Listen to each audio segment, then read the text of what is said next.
the power slap. I think, James, when I've refereed there's two main things that I have. And number one, above all else, is your safety. So if I make a decision because of your safety, then I don't care what people say. Blast me all you want.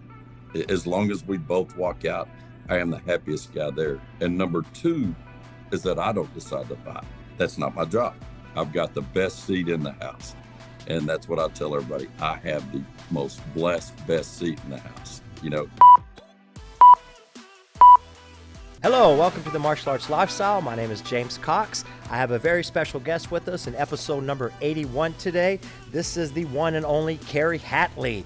Now, you guys should know the name. I know you'll know the face when you see it. And you probably got people that love him and hate him from the referee world. And he's a lifelong martial artist, professional, entrepreneur, referee. I mean, I see Mr. Kerry everywhere. I mean, all the organizations.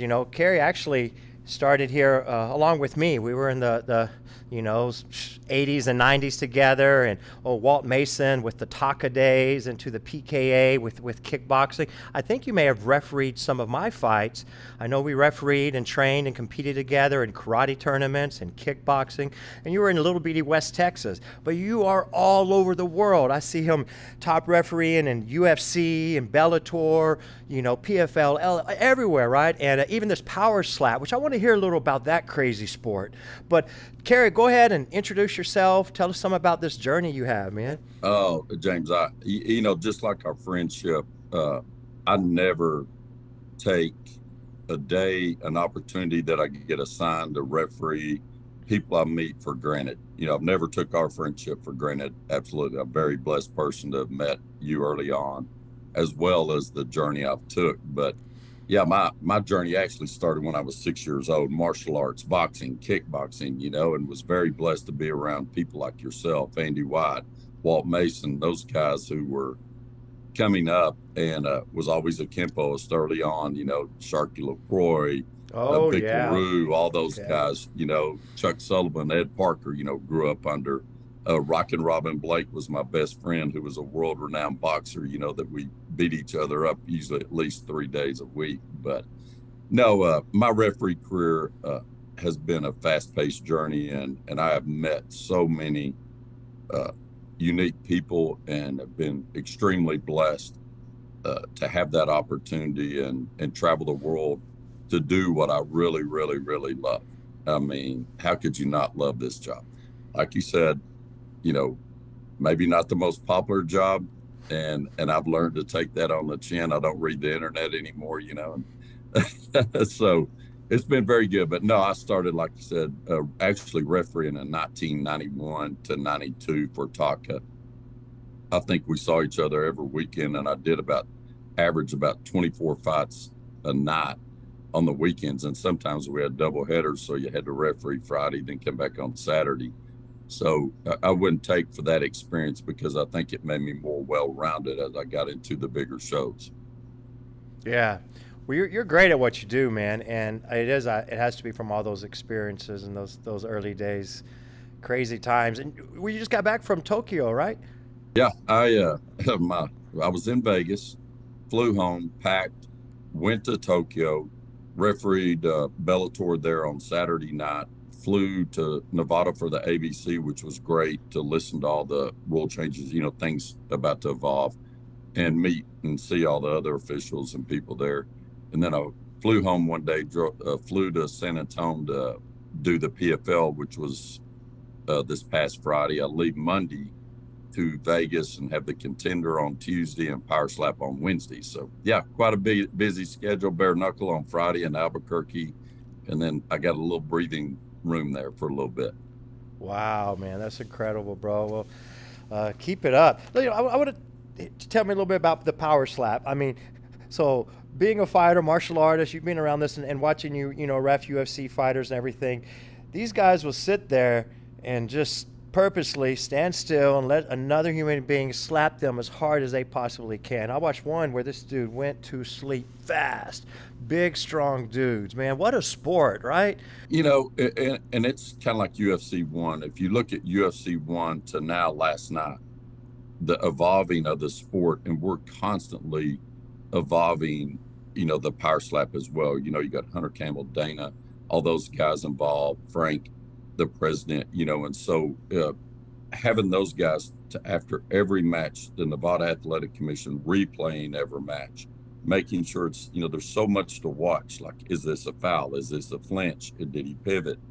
And, I had I listened to a conference there where someone said, well, they're, just standing there taking a hit. But if you look at 2 weeks ago, one of the bantamweight boxing title fights, one of the contestants took 898 shots to the head in that fight with a closed fist. And power slap, you're basically slapping, you can't hit with the palm. So you're talking fingers and the top part of your hand. So it took me a little bit to really, get it, watch it. We all err on the side of caution. If you're not completely ready to go, you're done, so I think it's a sport that's going to evolve, and several states are looking at sanctioning right now, and they're just really, every time we go, like Wednesday night, I would invite you guys to watch on Rumble. It's a great card. And even start with Tuesday night, the Contender Series. Who doesn't like that? I mean, you got some young, hungry. I am so stoked about this week because it's actually my first contender. And I've watched it, religiously go in and go, man, I've been there and done that. And I get the hunger. And it's a lot of pressure for me, too, to make sure I do my job, the judges, their job, because these kids are all fighting for that contract. So I don't treat that any different than I do, the power slap. I think, James, when I've refereed you, there's two main things that I have. And number one, above all else, is your safety. So if I make a decision because of your safety, then I don't care what people say. Blast me all you want. As long as we both walk out, I am the happiest guy there. And number two is that I don't decide the fight. That's not my job. I've got the best seat in the house. And that's what I tell everybody. I have the most blessed, best seat in the house, So I want the fighters to dictate the fight, whether we're standing on the ground, striking, however they want to do it.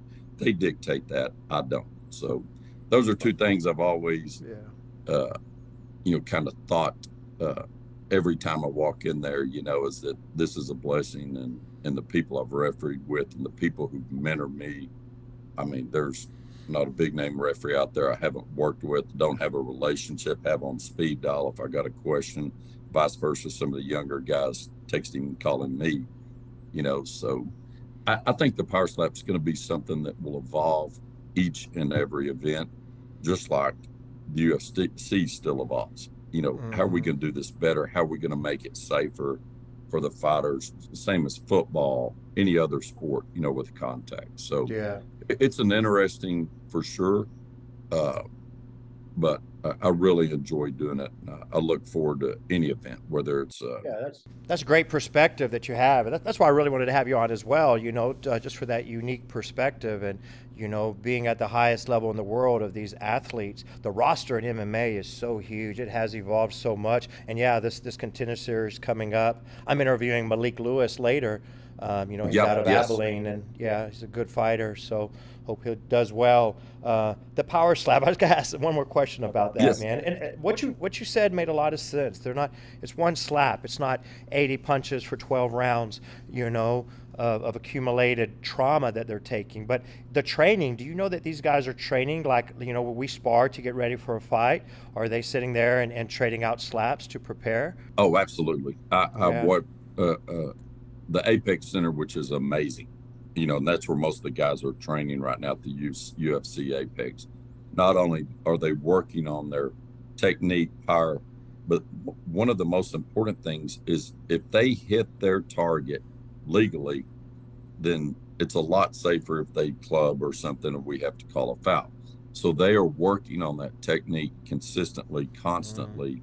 And so we have, one of the things we evolved is we have a time limit when fighters are ready. We say contestants ready, and they have 1 minute to, get the chalk on their hand, come back and get set. Once they get into the box, we stop the time. So therefore it gives them time to set up, measure, make sure they're on target, because the last thing we want them to do is miss and hit high or low or one of those. So that was all with Dana and Hunter and Frank. Those guys go, we want them to take their time, to Yeah. strike. As far as the opponent taking the strike, I see more and more with them perfect timing and slightly moving their head. You can't flinch, so obviously you can't turn, but they are timing it to where they can, when the blow's hitting, they're going with the flow. And so Okay. therefore it's not a flinch. You can flinch after the hit. So, I mean, I was really impressed. There's weight limits. They have to make weight. So you're not putting, a 400 against a 180 pound like everybody's seen on the internet. It is totally opposite what you've seen in a bar in Russia versus power slap. Power slap is very well organized, extremely well looked after, and everyone, the contestants are as well. Man, that's cool. I mean, why not, right? And that's good to see the regulation and the rules and the safety in mind on that. A lot of people aren't going to get it, but a lot of people still don't get MMA. They talk Right, about 100%. it being so barbaric and whatever, and they don't get it, right? But football is a dangerous sport by itself. Exactly. Yeah. So I remember the young days when you were teaching karate and somebody come in your class and said, "Oh my gosh, you're violent," and go, "Oh, thank you." right, That was a right. compliment. And Compliment. Parker loved that. "Oh, thank you so much." I just cannot say enough about the athletes. I'm a referee, and like I told you, I feel very blessed. But all I am is I have the best seat in the house with two extraordinary people who have gutted it out for 6-8 weeks of training, years down the line, and just evolved. And I've watched some of the youngest fighters, Diego Sanchez, early on to Diego Sanchez when he retired. It's just amazing. George St. Pierre won. Matter of fact, the first big event, other than the Elite XC, Salsalisa's fights we all did, I reffed early on. The first big event I did was UFC 69, and that was Matt Serra, George St. Pierre won. Oh, wow. And You Serra ref that knocked him fight? out. Yeah. Yes. No, I didn't ref that one. I had 9 fights on that card, though. It was my very first UFC, and Uncle Dickie gave me 9 fights, and I got to meet John McCarthy and Mario Yamasaki. That's who I ref with that night. And they just basically said, "Here, kid, you're going to do the majority of the card." And I never will forget going in the dressing room to change with John McCarthy. We were going to go out and eat and visit about the whole night. And George St. Pierre looked at me, and he looked me right in the eye, and he said, "That will never, ever happen again." And it didn't. He never lost another fight. Nice. So I always used to joke with people and say the worst thing that ever happened to the welterweight division in the UFC was that right there, because it woke George St. Pierre up. He never lost again. Right. Yeah, he's one of the all-time greats. You've been around the all-time greats, if not the fighters, the coaches, the referees, the sanctioning committees, everyone that makes this happen worldwide. What's your greatest, I guess, memories and experiences? It might be a certain fight that just stands out above all, or what? I would have to go back to 2013 to Gilbert Melendez and Diego Sanchez. And I tell everyone, if you did not watch that fight, you need to watch it, because you want to talk about full-blown heart, determination, and it is on the top 10, my list of greatest fights I've ever done. And could have easily walked away after that fight and said, "Hey, I've been on top of the world. I got to do this fight." So that one sticks out. And oh my gosh, I could go on. And Clay Gillard and Jeremy Stevens, what a shocker. That was a 3-round war in PFL. Bellator, Ryan Bader, Volkov, those guys just got after it. And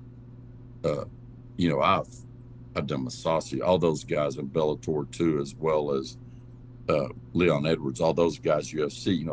I can't name one fight because I've got to do so many, but I can also recall back in the 90s doing these kids in kickboxing and saw some of the biggest, And most talented several of them fighters. have made it to UFC. Oh. Little kids that you coached that went to our little regional Yes. karate tournaments.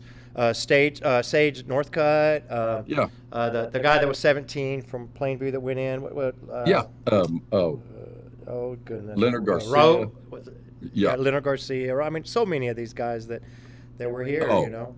Yeah, and It's kind of like business. I feel so proud, and I am so excited for each fighter that I've known through the years when they make it. It's just like if yourself, you're a very successful businessman. It makes me so happy.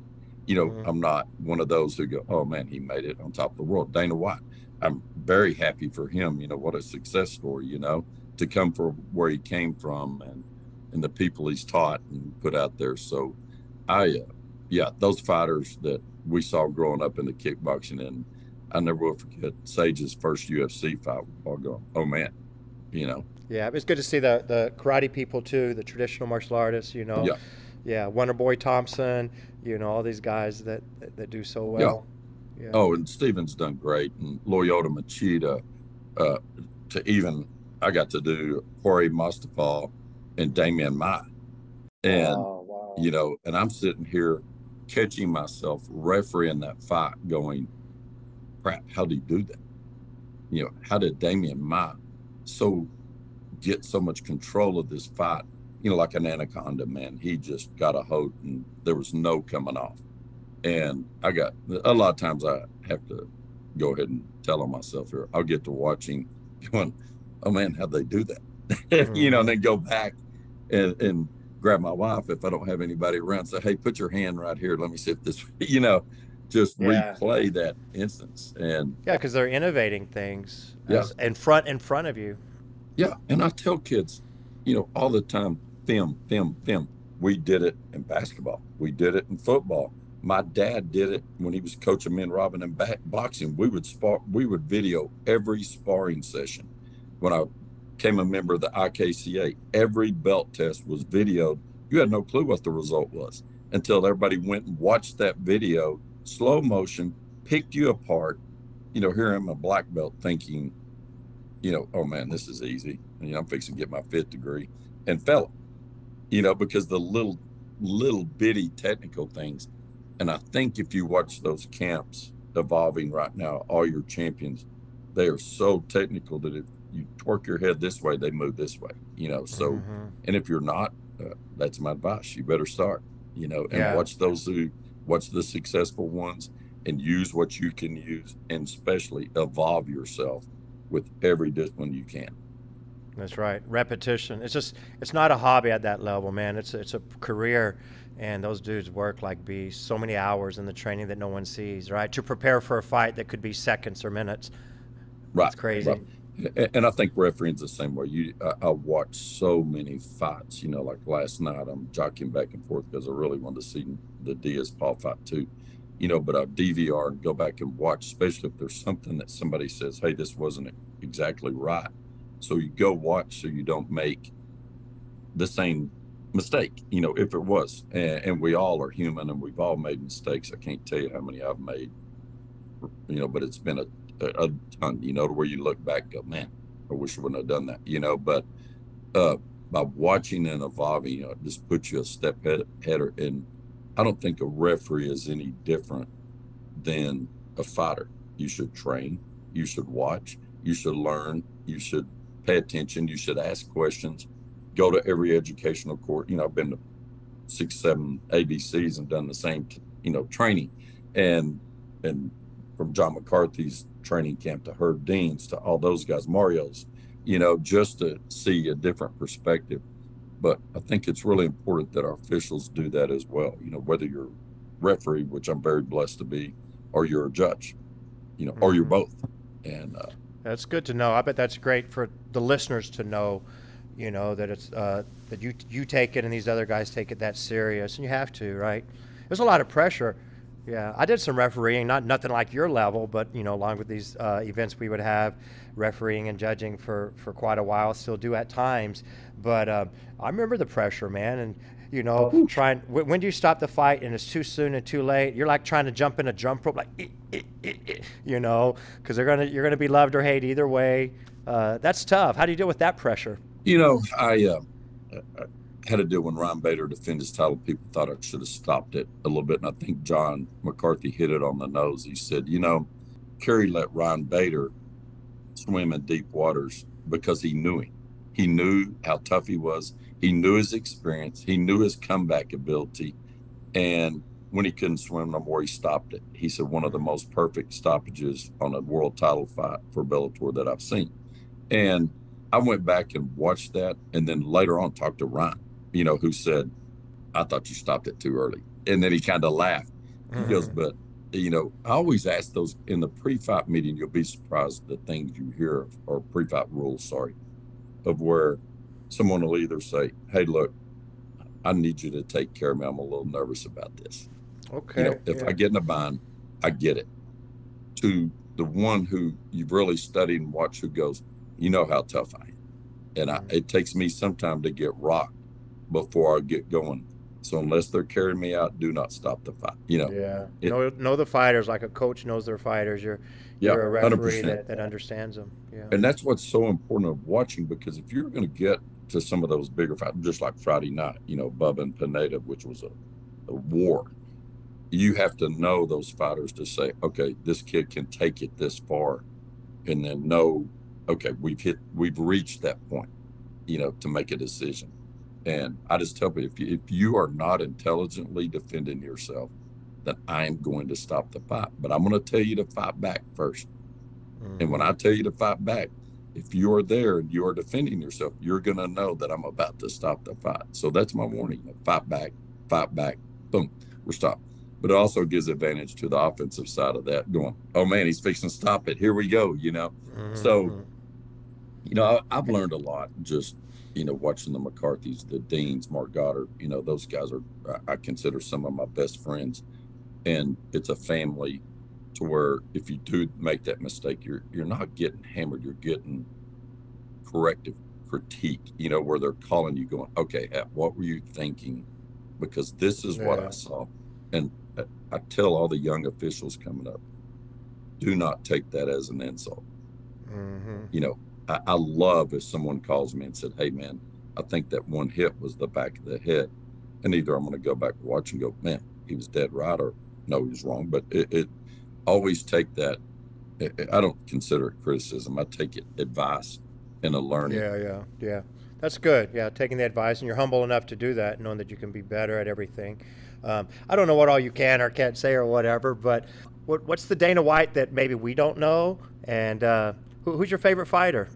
Oh gosh, well, I think I talked to, I jump back to George St. Pierre days. I watch a lot of the old fights, just seeing the involvement, and I love the sport. And I would have to say George probably is retired. He'll probably come back and beat another champion like he did Michael, or is capable of doing that. He just was someone that I got the opportunity to meet on 3 different occasions, at events, or probably more than that now, but was always took time and, to talk and visit and talk about his career. I think he's probably one of my all-time favorites. But anybody, whether you are an amateur or a pro, who steps in that cage or ring to compete is my favorite, because you are the one who gives me the funnest job a person could have right now. And you're the one who's put the heart. So, because I've been down that road, both of us have been in there, after huge training camps to fight some of the biggest fights we've had. And I get it. And so I had the utmost respect. So I can always say, oh, St. Pierre, but every fighter that's, been in there's been one of my favorite. As far as Dana's always been very respectful. He's a transparent person. If he doesn't like something, he tells you. If he doesn't like a call, he obviously goes online and tells you he didn't like the call. He has always been extremely good, as well as Scott Coker with Bellator, the guys with PFL this weekend, Corey Schaefer, Mike Mazzulli, all those guys involved in Bellator. I can't say enough about all those guys. They've just been not only mentors, but given me great opportunities. That's cool, man. We're good. Yeah, Dana seems pretty transparent. Man, what kind of pressure does that guy live in? What kind of a busy lifestyle, right? Oh, man. I tell people, if you get the opportunity to tour their facility in Las Vegas and you don't take that opportunity, you're the stupid one, because it is the most amazing complex I've ever seen. The training centers,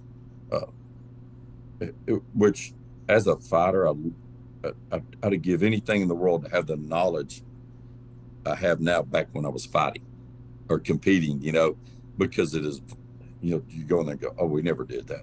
Hell, we did this, and like the Apex Center has not only trainers, training facilities, top-notch training facilities that the fighters have that opportunity to use, but they have dietitians, they have nutritional, you can say what you want to, but this weight cutting scares the shit out of me. I Yeah. mean, it can go south. I know for a fact because I've been there and done that since I was 11 years old. I didn't start having weight trouble till I was about 11, and then my dad had me cutting weight every weekend. You're just, I got to put a little bit of weight on for football Thursday night. Oh, I got to cut it Friday morning. And you're just, I've seen some ruthless weight cuts. What's the biggest? I mean, like, are we talking like in a week time of 25 pounds? Oh, Crazy I stuff. can tell you exact number because I don't know where they Yeah. were the week coming in, but you can tell they were extreme when they get to the scale. But I think with the UFC belt or PFL, bare knuckle, whoever, the education they are giving their fighters, on this weight cut, the rules they're implementing has been so good for this sport. I get it moving up a weight class. Trust me, I went from 132 to 139 in my younger days, and I thought I'd run into a truck, not a Toyota. I mean, Right, right. it's just a huge difference. And then the ability to be educated on what am I going to do, to keep my insulin, those things level when I jump off that scale and start rehydrating. What's the proper way? What's the proper way to make sure I am not dragged down, dumped by the time my fight is 24 hours later or 48, whatever the organization is. But, I think those things are something I enjoyed listening to and watching because I want it to improve. I mean, the safety of a fighter starts with that weight cut, starts in that training camp, exposing, a guy getting knocked out in training camp 2 weeks before a big fight or something. Those things have to be exposed, and Yeah. as a trainer like yourself, you're the dad of that fighter, basically putting it. 100%. And if you don't treat that like your own kid, then you shouldn't be doing that, because if there's a problem, just, hey man, we'll fight another day, but we're going to do the right thing. And some of the trainers, and good gravy, I couldn't even tell you how fortunate. And of course, if I see someone like yourself in shape, I'm always picking their brain, because I work out 6 days a week if I can. If I'm on the road, all the co-officials know I'm going to be in the gym. I hit Tokyo, couldn't sleep, was in the gym at 4 a.m. And guess what? So was everybody else. Nobody else could sleep. So my dad told me in the 90s, who was an ex-pro boxer and fighter and, just very into the martial arts scene. He always said, you ever lose a kid, you'll never get it back. And he died at 62 in an accident, totally unrelated to health. But every morning, ran down the barn, hit the bags for 30 minutes straight, did a dumbbell workout, did a huge group of core exercises, ran back, got ready, all before work, every day. And just, Crazy. That's good. and I'm very fortunate. My boys are like me, they hit the gym, they stay. I just refuse to quit that stuff. And when I do quit that stuff, then I need to walk away from this sport. You're right. You're right. No, that's good. And that's a good example. And, our health is our life. I mean, I know it took me forever to learn what I've heard my whole life about how important diet is. You can't outwork a bad diet. Abs are built in the kitchen. All of those things. And, once I did the right diet, that's true. It's not easy though. It's not easy. It's not easy. So let me tell you a little bit of, and I'm going to send a kudos out to Dana White on this. I was very good friends with one of his security guys, and we had lifted before at the hotels on the road. And I saw Dana walk in. I go, the heck happened to him? I mean, he's dropped all this weight.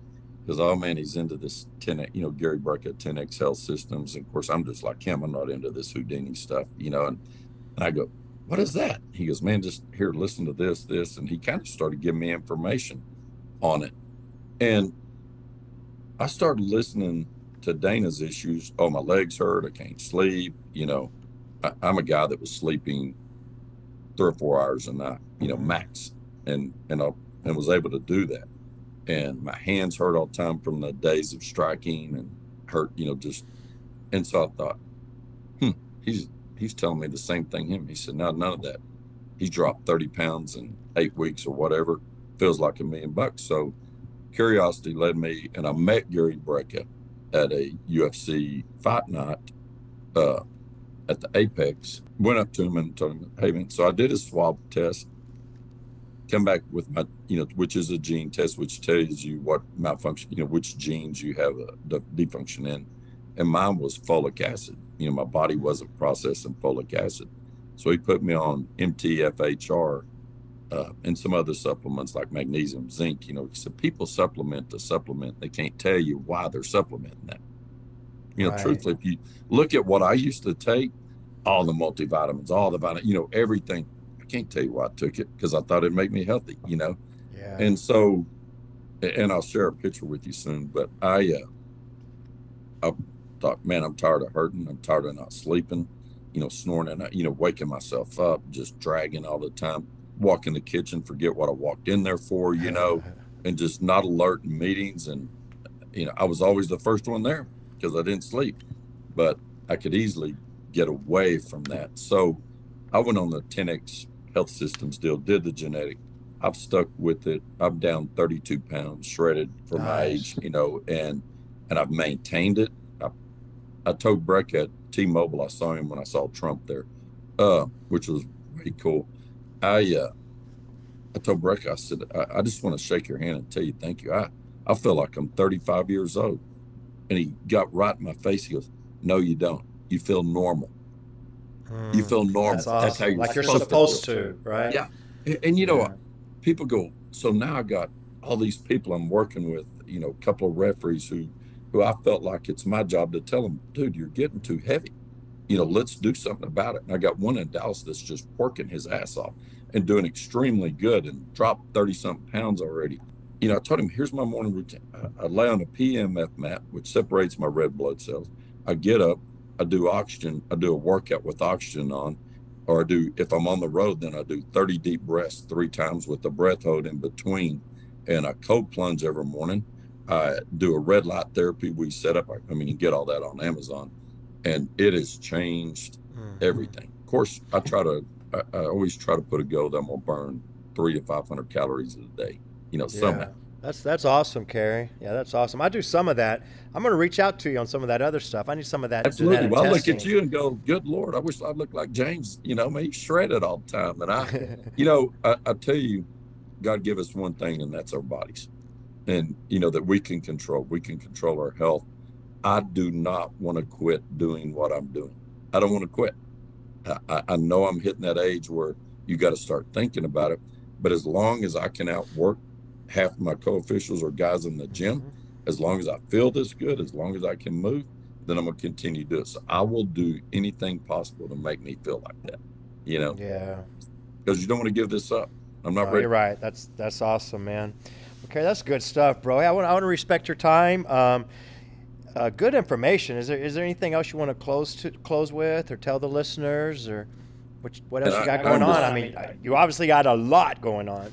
Hey, man, keep supporting these fighters. Watch them.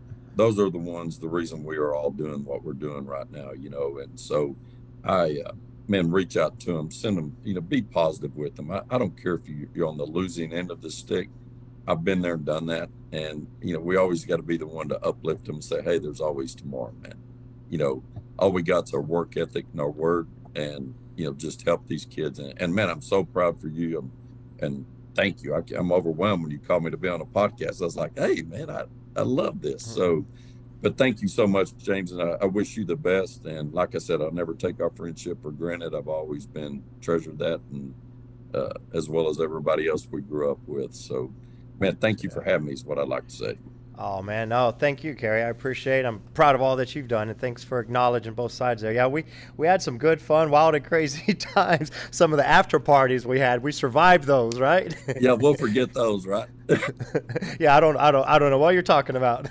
Exactly. But, all right, Kerry. Well, we'll see you because we'll be watching you. Most of the world will be watching you. So good luck. Watch Tuesday night, man. We got Contender coming and Power Slap on Wednesday on Rumble. Man, those are 2 fun shows to watch. Yeah. All right. I'll be there and watch them. But all right, Mr. Hatley, thank you, sir, and we'll talk soon. James, stay in touch, Bye-bye. brother. Yes, sir. Bye-bye. Bye-bye.